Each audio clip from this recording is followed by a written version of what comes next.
Chet, obviously so much of dealing with them is point of attack defense on post-ups and them trying to fly off of Jokic. What'd you make of just the execution by you all and the physicality that you were able to play with tonight?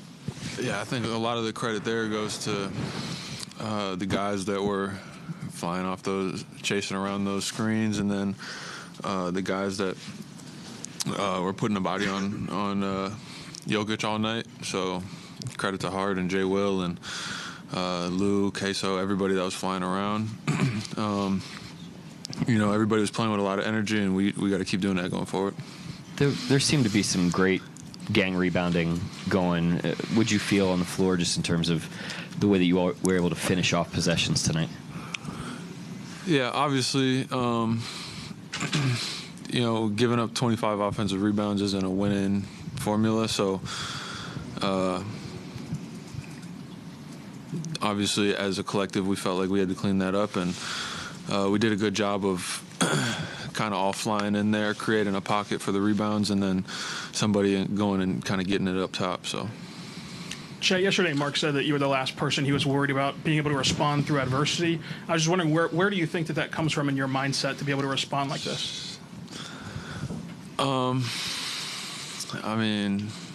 was talking to Kay last night. Shout out to him coming over watching the games with me. But I was just telling him, I had 5 screws and a plate put in my foot, shattered my hip in 6 places, and I was thinking about it. I was like, if I could pick one of those 3, missing a couple free throws is the least of your worries. Obviously, it hurts knowing what was on the line. Playoff game, you never want to lose, but you also can't be afraid to fail, I guess.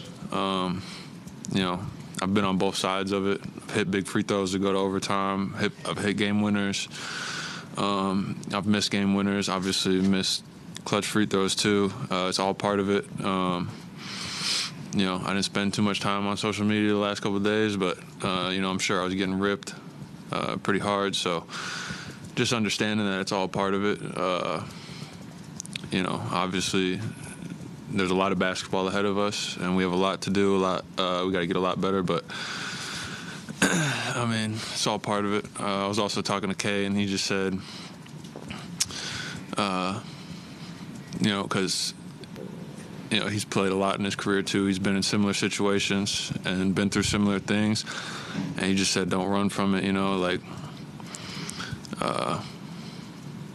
You got to want to shoot free throws again. You got to want, when you make a mistake, you got to want to be in that position again and then try and get it right. So, that's what I'm going to try to do going forward. Yeah, Chet, Shea described tonight as a desperate situation for you guys. After seeing what happened to Boston, what's happened to Cleveland, 2 other elite teams, how desperate was this situation for you guys? Every game's desperate. It doesn't matter if you're up, down, tied, at home, on the road. It's the playoffs, so you got to come out with a level of desperation, no matter what the situation is. Chet, after last game, you were saying that dealing with a guy like Jokic, you don't want to be so timid. I guess that you're not being aggressive. You're scared of the whistle. Like, how do you feel you managed him today? Not just yourself, but just sort of the front court in general. Yeah, I didn't find myself matched to him too much today. I think a lot of the credit goes to Hart and Jay Will on that one, but just being smart, understanding that he's a smart player. So if you give him anything, he's going to take advantage of it, and that goes not only for making plays but also drawing fouls. So just playing solid, understanding where you can be physical, where you can't, and then don't give them any of those advantages, putting your hands in the cookie jar when you shouldn't, and leaving the floor on shot fake, stuff like that. Just being smart, being solid. Quick follow-up, if I can. What did you see specifically from Jay Will in the early minutes, trying to, the positions he was trying to put Jokic in? Yeah, exactly what I just said. Just understanding where you can be physical, where you can't be. Not biting for any of those plays, putting your hand in there, leaving the floor, things like that. He did a great job of being physical where he could, and then being smart where, typically you give up a foul. Chet, a couple of questions ago. I'm trying. A couple of questions ago, you mentioned the ebbs and flow of the game of basketball. You've obviously been playing this game for a while. What helps you maintain that kind of balance throughout everything? Just not trying to run from anything, understanding that it's all part of it. When it doesn't go your way, you're supposed to feel like shit. When it goes your way, you're supposed to feel good. But then understanding that, for as long as you're around, which is it's a blessing to be around for a long time. As long as you're around, there's going to be another game. So just understanding that you have another opportunity to go and be better. And if you had a good game or a good performance, you have to go do it again. Because, once you do it, people don't care until you do it again. So just got to keep it rolling. Chet, Two more, Michael Martin and then Jenny. when the team signed Isaiah Hartenstein, a lot of people were immediately looking forward to the playoffs of what would that look like. I think a lot of people were hoping that would be where his impact was felt the most. I know it's only been 6 games, but where have you seen him impact and help this team the most just in the postseason?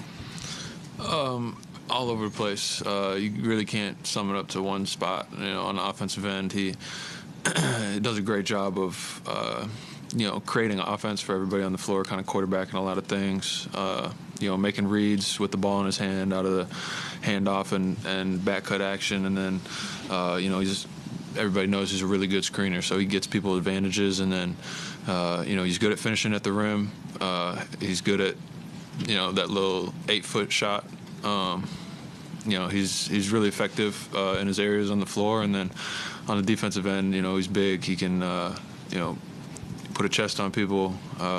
Helps a lot on the glass. But beyond that, he can move. He's not just like a big stiff dude out there. He can move, make plays, rotate out when he needs to. So he's been all over, and he's been good for us. Last question, Jenny. Chet, Jalen was the first guy off the bench tonight. He only plays 2.5 minutes in game 1, and tonight he really changed the direction of things, it seemed a bit. What impressed you most about just what he did and maybe what he does overall for you guys? Yeah. What he does is really impressive, just because he has to be ready for anything and everything, either on a moment's notice or without any notice at all. He's always ready. Coach can always know what to expect from him coming into the game, and he does a really good job of doing what he does. You know what I mean? Comes in, makes big shots, makes big plays on defense, makes the right reads, similar to what I was saying about Hart on the offensive end, and really gets things churning, gets things going, and then he's somebody that is an energy guy for us, whether he's on the floor or not. Can't speak enough about what he does for us. Thank you, Chet. Yeah.